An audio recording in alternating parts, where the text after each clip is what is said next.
berdoa. Silakan ketua kelas untuk memimpin doa terlebih dahulu. Siap. Sebelum mulai pelajaran, anak kita berdoa terlebih dahulu. Doa dimulai.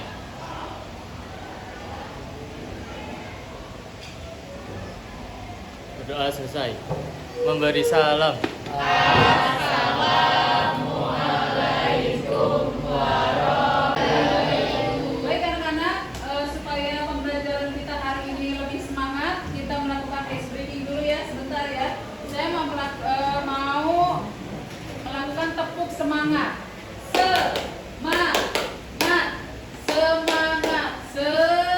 Semangat, gitu ya. Yuk. 1, 2, 3.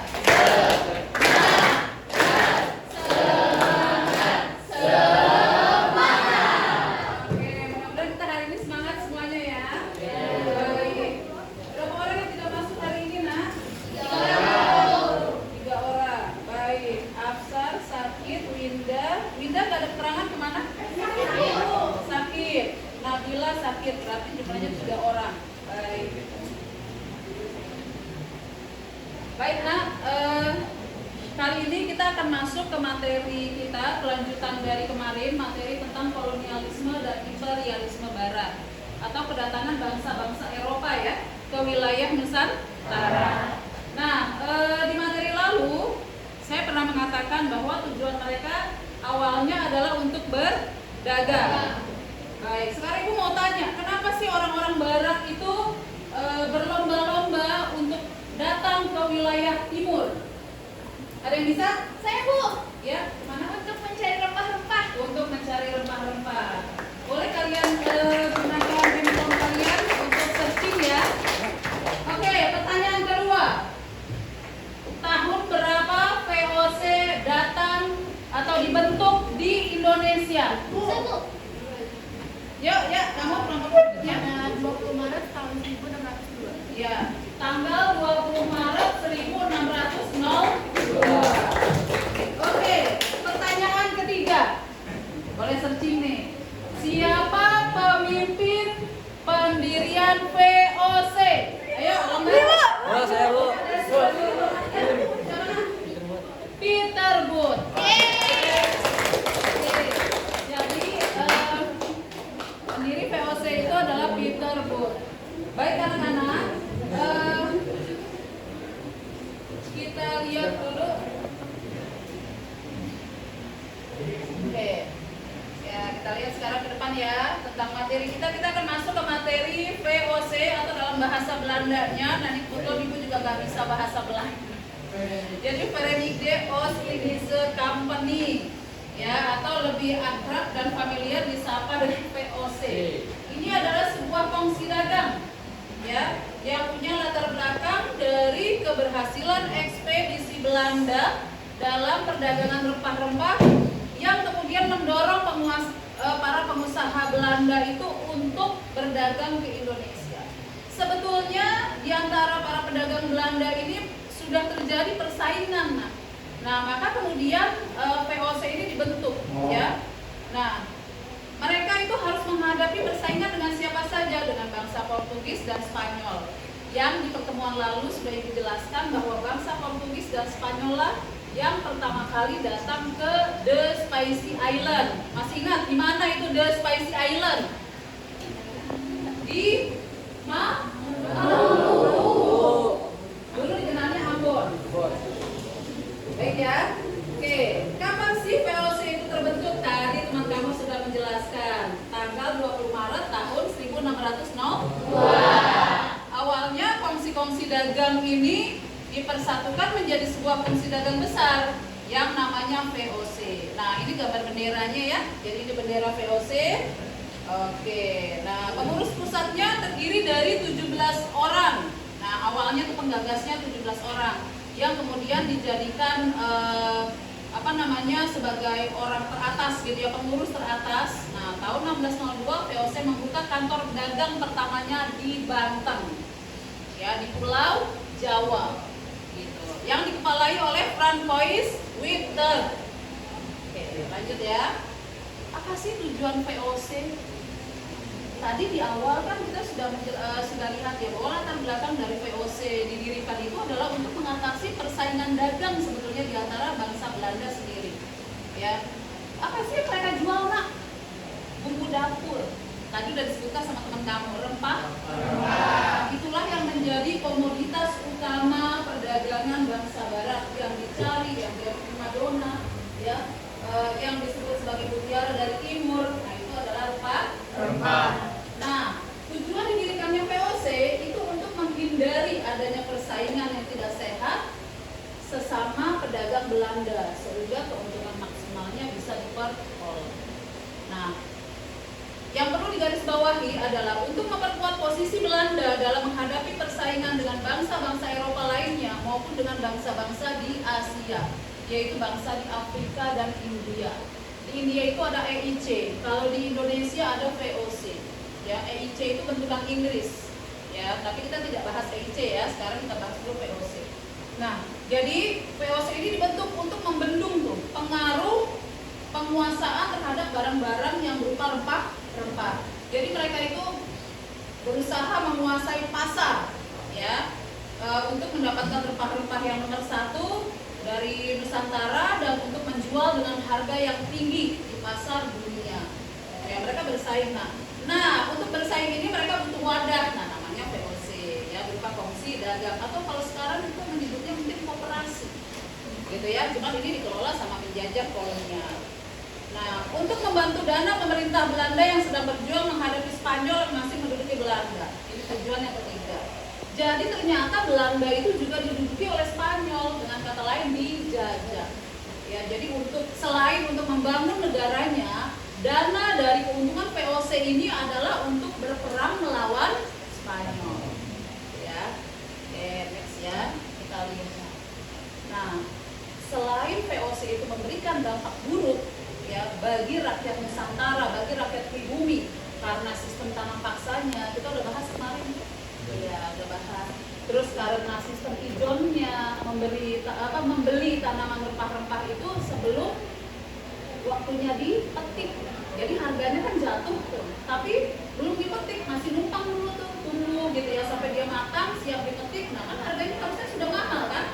Nah, tapi inilah liciknya VOC dalam memperdaya rakyat pribumi gitu ya. Jadi dengan sedikit uang yang mereka berikan, mereka VOC mendapatkan keuntungan yang berlipat ganda. Baik, kelebihannya tadi saya katakan kekurangannya, sekarang kelebihannya kita lihat. VOC itu adalah sebuah lembaga yang memiliki satu kelebihan, yaitu tentang tata kerja yang rapi dan terkontrol dalam sebuah organisasi yang kuat. Nah, ini patut dicontoh nih, hanya tata kerjanya yang rapi, ya, selebihnya tidak. Mereka itu bermain curang. Dan perlu kalian ingat juga, apa sih tujuan Belanda itu datang ke Nusantara? Untuk memecah belah negara kita, Indonesia, dengan melakukan politik divide et impera. Kita udah bahas kemarin. Apa itu politik divide et impera? Politik adu domba dengan tujuan memecah belah. Ya. Oke, nah dari keberhasilan mereka menata sistem kerjanya, kemudian mengontrol pekerjaannya, maka kelebihan tersebut menentukan keberhasilan VOC di tahun-tahun berikutnya, sehingga VOC itu bisa memberikan keuntungan yang sangat besar. Ya, VOC punya hak istimewa yang disebut dengan hak oktroy. Oke, lihat nomor 1. Memonopoli perdagangan.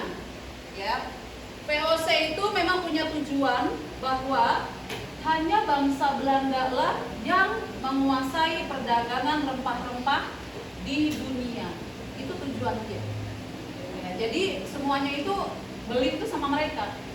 Mereka dapat sumber dari yang, kalau bahasa kita mungkin sekarang dari pedagang kalau pedagang grosirnya gitu ya. Jadi kalau beli grosiran kan lebih murah kan? Ya, dibandingkan kita beli ke yang sudah dikemas ke toko-toko besar gitu. Biasanya sudah kena pajak atau PPN. Tapi ini Belanda pintar dia memberdayakan rakyat pribumi untuk menghasilkan rempah-rempah yang sangat banyak dan berkualitas. Ya, sehingga dia bisa memonopoli perdagangan dunia. Kemudian hak yang kedua, dia bisa mencetak dan mengedarkan mata uang. Nah, bisa kamu lihat. Nah,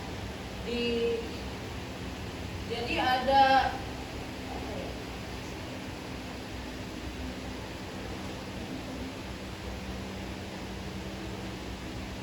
Nah, kemudian yang ketiga, ia bisa mengangkat dan memberhentikan pegawainya. Jadi rakyat pribumi di masa politik etis gitu ya. Nah, itu kan ada penawaran di bidang pendidikan. Jadi Ratu Wilhelmina di Belanda itu merasa bahwa hutang budi mereka orang-orang Belanda ini terhadap Indonesia, terhadap rakyat pribumi khususnya gitu ya sudah sangat banyak. Maka diberikanlah mereka kesempatan untuk berpendidikan. Tujuan utamanya buat apa? Untuk mengisi tenaga kerja atau sebagai pegawai di perusahaan dagang yang dikelola oleh VOC.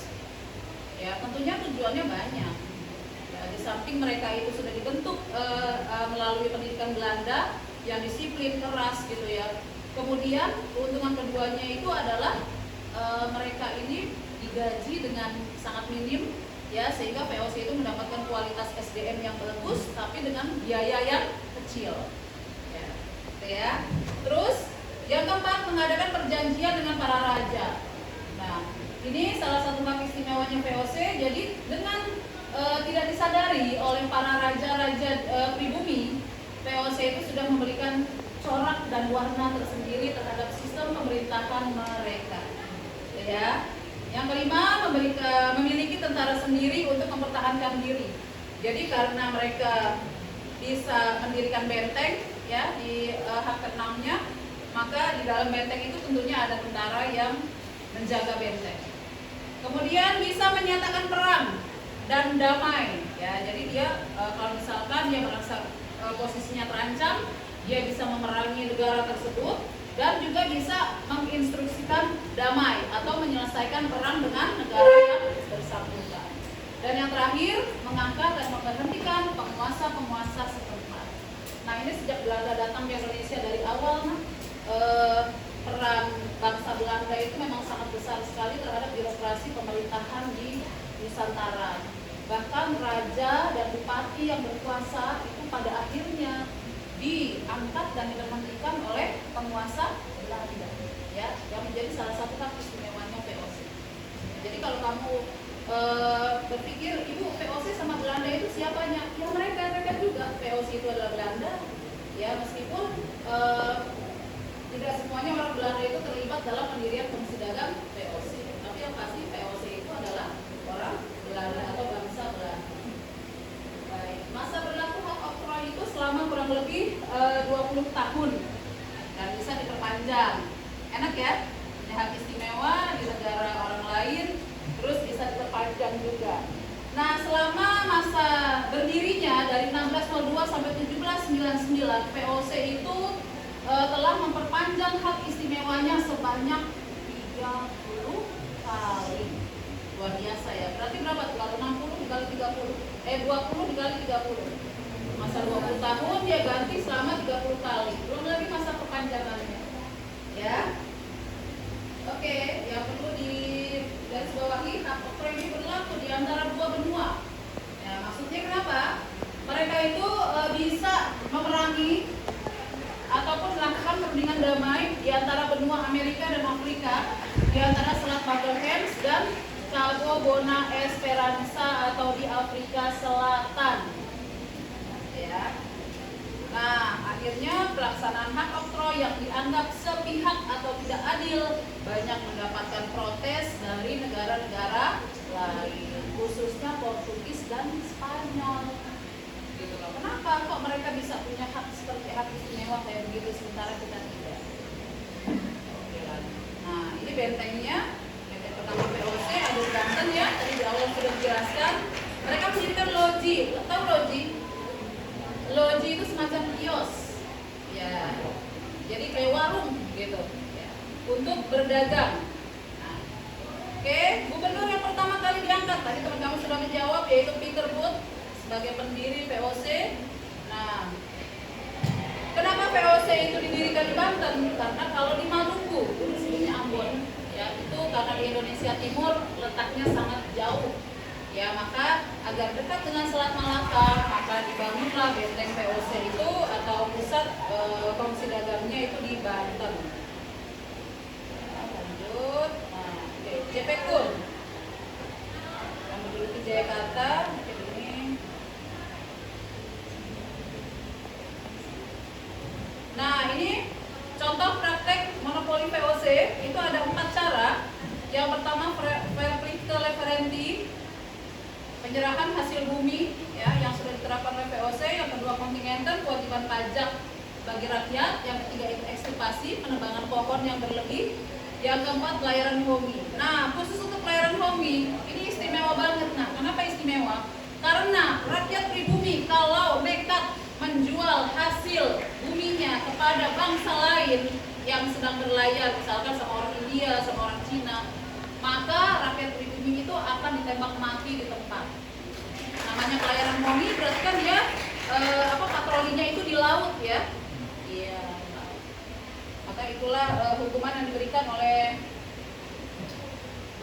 para penguasa VOC untuk menghindari monopoli oleh negara lain atau oleh bangsa lain.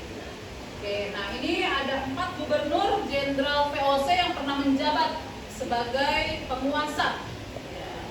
JP Kun, ya, yang dikenal sebagai pendiri kota Batavia. Antonio van Diemen, ya, berhasil memperluas kekuasaan VOC ke Malaka, ya, dan juga berhasil mengirimkan misi pelayarannya yang dipimpin oleh Abel Tasman yang menemukan Pulau Tasmania, ya. Terus ada Juan Maetsiker, ia berhasil memperluas wilayah kekuasaan VOC sampai ke Semarang, Padang, dan Manado. Yang terakhir ada Cornelis de Spelman, berhasil mengalahkan Sultan Hasanuddin dari Makassar, ya, dan memadamkan pemberontakan Trunojoyo di Mataram, ya, dan berhasil mengalahkan Sultan Ageng Tirtayasa dari Banten. Oke, nah kita lihat sistem pemerintahan VOC dalam memerintah, ya. Di situ ada bagarnya ya. Siapa yang paling tinggi kedudukannya? Gubernur Jenderal. Nah, ya, kemudian Gubernur Jenderal ini bekerja di bawahnya ada Gubernur. Ya, Gubernur itu di bawahnya lagi ada Residen yang dibantu oleh Asisten Presiden. Dan perlu kalian ketahui bahwa 2 lapisan terakhir atau 2 bagian terakhir itu adalah rakyat pribumi. Ya, 3 lapisan teratas dipegang oleh kaum Belanda, oleh bangsa Belanda. 2 lapisan terbawah itu adalah golongan rakyat pribumi. Raja itu golongan bangsawan. Bupati biasanya berasal dari rakyat kebanyakan. Ya, maka rakyat kebanyakan itu ada pada lapisan terbawah. Itu strata sosial yang terbentuk di masa pemerintahan kolonial Belanda. Ya, pernah ibu buatkan piramidanya ya. Jadi yang pertama itu ada golongan kulit putih, yang kedua timur asing yaitu bangsa Cina, dan yang ketiga itu adalah Inlander atau rakyat pribumi. Nah, dalam menjalankan pemerintahannya, VOC menggunakan sistem pemerintahan indirect rule. Apa itu indirect rule? Apa tak? Sistem pemerintahan yang sifatnya tidak langsung. Apa sih sistem pemerintahan ini? Dia menggunakan sistem feodalisme yang sudah lama berlaku di Indonesia atau di Nusantara. Tujuannya apa? Biar VOC itu bisa merangsek masuk ya ke dalam kerajaan, mempengaruhi para raja dalam birokrasi pemerintahannya, sekaligus memonopoli perdagangan. Itu listriknya mereka, gitu ya. Terus dalam melaksanakan tugas-tugasnya, tugas-tugas dari VOC, raja dan bupati selalu mendapat pengawasan dari siapa? Dari residen. Jadi yang kita lihat tadi ya di bagannya, balik dulu sebentar. Nah, raja itu mendapatkan pengawasan dari atasnya, residen dan asistennya, gitu ya. Jadi mereka kena wajib lapor dan kena wajib pajak. Oke, nah kita lihat poin yang kelima dari akibat indirect rule ini. Siapa yang jadi korban? Siapa yang jadi korban? Rakyat jelata, rakyat kebanyakan. Ya, jadi atas tekanan para bupati yang dapat titah dari raja, maka rakyat yang menanggung beban. Ya, mereka menanggung beban sangat berat. kemunduran VOC. Yang pertama, korupsi. Jadi nak, korupsi itu ternyata warisan dari feodalisme. Sampai sekarang nggak bisa ya dihilangkan ya. Bahkan mental-mental feodalnya tuh masih terasa banget. Bagi siapa? Bagi mereka yang malas. Ya, jadi malas. Ya, mental-mental malas, mental-mental feodalisme ini warisan Belanda. Yang ujung-ujungnya adalah melakukan korupsi. Korupsi itu kan cara orang mendapatkan keuntungan besar dengan tanpa usaha ya, atau mengambil hak orang, gitu ya. Oke. Saya nggak mau menjelaskan korupsi ya. Jadi ini salah satu sebab kemunduran VOC. Yang kedua, anggaran pegawainya itu terlalu besar dan terlalu banyak. Karena apa? VOC buka cabang, kan dia harus menggaji para pegawainya. Walaupun murah, tapi kan mereka korupsi. Maka akhirnya terjadi defisit anggaran. Oke, yang ketiga adanya biaya perang untuk memadamkan perlawanan rakyat. Perang apa yang terbesar di Jawa? Diponegoro dan perang Padri di Sumatera. Betul. Perang Diponegoro dan perang Padri. Ya, itu membutuhkan biaya yang besar sampai menyebabkan VOC bangkrut. Oh ya, tadi Ibu mau kasih unjuk mata uang VOC ini yang di bawah. Ya, bentuknya seperti ini. Ini mata uang yang dibuat oleh VOC.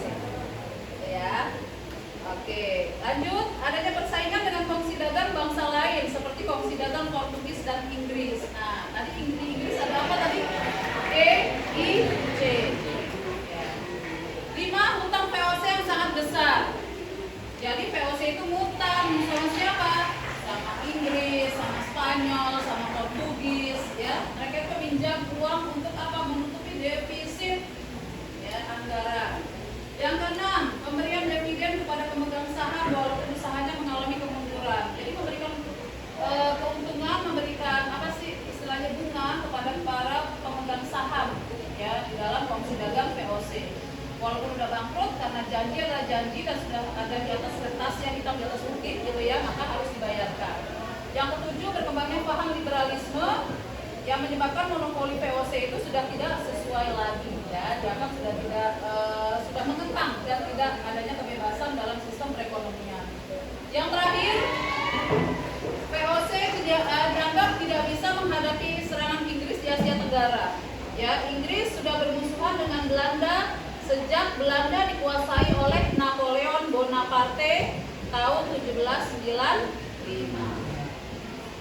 Nah, ini akhirnya tepat pada 1795 dibentuklah panitia pembubaran VOC. Karena VOC ini berdiri sangat lama dari 1602 sampai 1799, ya kemudian dibentuk panitia pembubaran. Nah, mungkin pembagian harta gonok ini gitu ya, sisa gitu ya saham atau mungkin sisa hutang. Ya siapa nih yang menanggung gitu ya? Nah itu dirapatkan.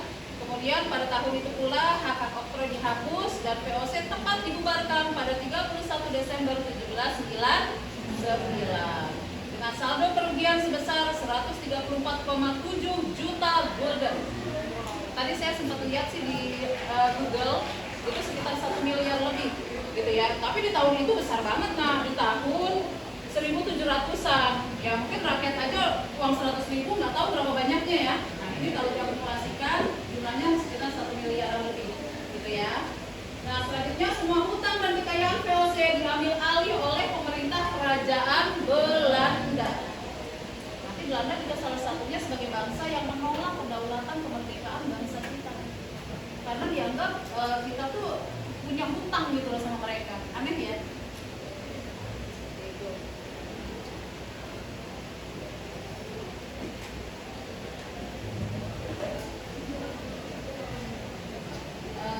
Sebentar ya, saya ada sedikit video.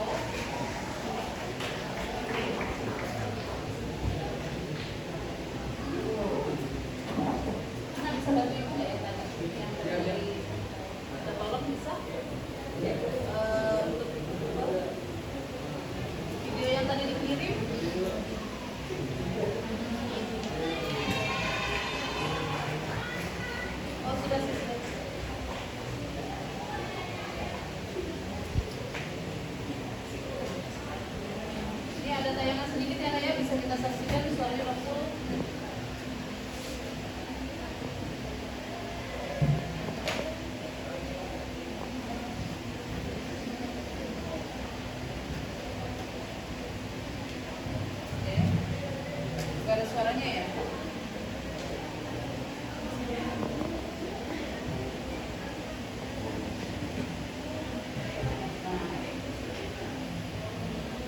Jadi ini adalah perusahaan terkaya dan terbesar sepanjang sejarah ya, sampai 7,9 triliun omsetnya.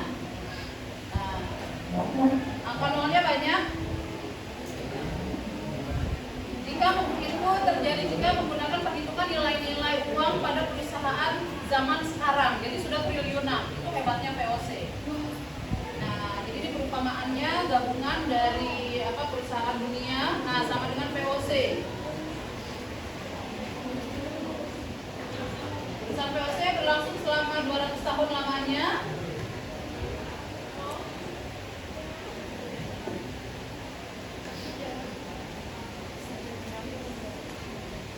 Bisa dipegang aja ya, Nak ya. Ya, Bu. Ini terdapat tentang Cornelis de Houtman, orang yang membuka wawasan perairan Belanda ke Nusantara dalam rangka mencari rempah-rempah seperti lada dan pala. Ya. Jadi mereka itu berlayar untuk cari bumbu dapur. Ya, sampai ke The Spicy Island. Ya, mereka membawa keuntungan 400% dari perdagangan rempah-rempah yang dilakukannya.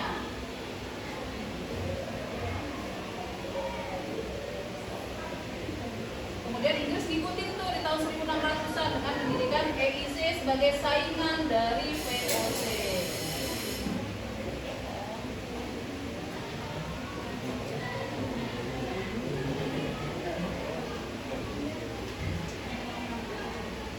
Baik, mungkin sampai sini aja videonya. Tadi saya sudah ceritakan panjang lebar ya. Jadi isinya hampir sama gitu ya. Nah, cuma ini dalam bentuk tayangan bergerak aja biar nggak bosan. Baik, saya minta kalian mengerjakan LKPD. Silakan untuk browsing dan sudah ibu kirimkan di grup ya. 1 menit saja dari sekarang. Silakan dikerjakan. 1 menit ya, tidak lama ya. Pertanyaan singkat. Silakan berkolaborasi dengan teman-temannya. Boleh searching di Google, boleh cari di YouTube. Pakai headset kalau mau mendengarkan suaranya. Silakan.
Ya, sudah siap?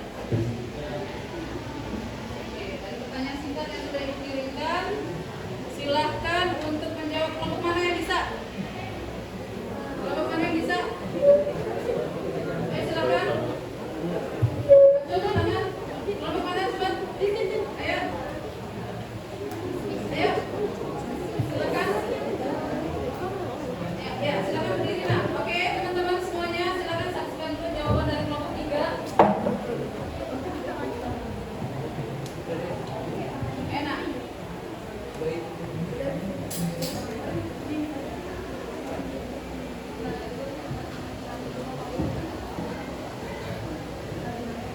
Ayo.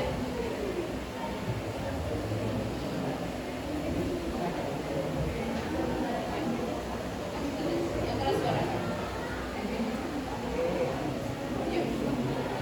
Assalamualaikum warahmatullahi wabarakatuh. Waalaikumsalam warahmatullahi wabarakatuh. Saya dari kelompok 2 ingin menjawab pertanyaan singkat yang diberikan oleh.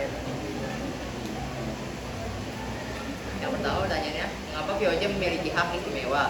Nah, menurut pendapat kelompok kami, agar memiliki kewenangan yang luas, hak kontrol hak oktroy adalah hak keistimewaan yang VOC yang dimiliki VOC untuk menjalankan perdagangan di kawasan India. Jadi dari hak istimewa ini adalah agar VOC dapat memonopoli perdagangan di Indonesia. Dengan adanya hak istimewa tersebut, VOC dapat memaksakan kehendaknya di negeri jajahan Belanda dan berani memandang bangsa-bangsa Eropa sebagai musuhnya. Hak-hak istimewa VOC yaitu 1. Hak memonopoli perdagangan, hak membentuk angkatan perang sendiri, hak melakukan peperangan, hak mengadakan perjanjian dengan raja-raja setempat, hak mendirikan benteng, hak mengangkat dan menghentikan pegawai, hak memerintah di negeri jajahan, dan hak menjalankan kekuasaan kehakiman. Lalu nomor 2, menurut pendapat kami yaitu tidak ada kebijakan VOC yang memihak kepada rakyat pribumi karena mereka membuat kebijakan-kebijakan tersebut untuk menguntungkan diri mereka sendiri. Mereka hanya seolah-olah bilang kepada rakyat pribumi bahwa kebijakan ini menguntungkan atau memihak mereka agar menjadi lebih makmur. Untuk pertanyaan ketiga, apa keuntungan yang diperoleh Belanda melalui konflik dagang VOC? Pendapat kami yaitu menghilangkan persaingan yang akan merugikan para pedagang Belanda, menyatukan tenaga untuk menghadapi saingan dari bangsa Portugis dan pedagang-pedagang lainnya di Indonesia. Yang ketiga, mencari keuntungan yang sebesar-besarnya untuk membiayai perang melawan Spanyol. Oke, yuk kita beri tepuk tangan dulu ya. Kita simpulkan dulu pembelajaran kita hari ini, bahwa VOC dalam melaksanakan kegiatannya menerapkan sistem pemerintahan indirect rule, yaitu pemerintahan secara tidak langsung. Yang kedua, penyebab keruntuhan VOC tidak lain dan tidak bukan adalah korupsi, utang yang menumpuk, dan juga untuk biaya perang yang besar, yaitu perang Diponegoro dan perang Padri di Nusantara.